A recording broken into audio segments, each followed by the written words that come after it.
Welcome to our channel. Today we how to disable iCloud Drive syncing on Windows, full guide step by step clearly. To disable iCloud Drive syncing on Windows, first, open the iCloud application on your PC. You can find the iCloud app by searching for it in the Start menu. Once the app is open, sign in to your Apple ID if you haven't already. After signing in, you will see a list of services. Locate the checkbox next to iCloud Drive in the list. Uncheck the box to disable iCloud Drive syncing.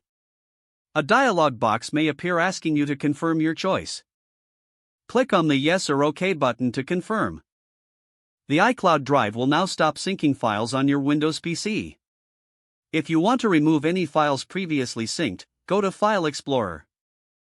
Find the iCloud Drive folder listed under Quick Access or under this PC. You can delete any files in this folder if you wish. To ensure changes take effect, it may be helpful to restart your computer. After you restart, check the iCloud app again to confirm that syncing is disabled. You have now successfully disabled iCloud Drive syncing on your Windows device. If you need to re-enable syncing in the future, simply return to the iCloud app and check the box again. This process ensures that no new files will be synced from your PC to iCloud Drive.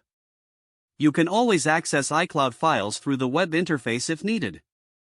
That concludes the guide on disabling iCloud Drive syncing on Windows.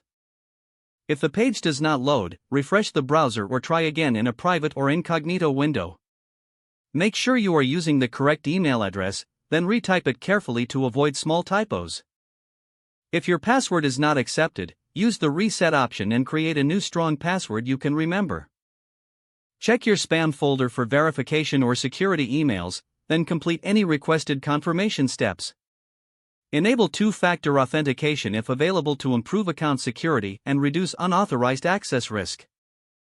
After signing in, review your profile details so your contact information and settings are accurate and current. If you see an error message, note it down and try again after restarting your device and internet connection.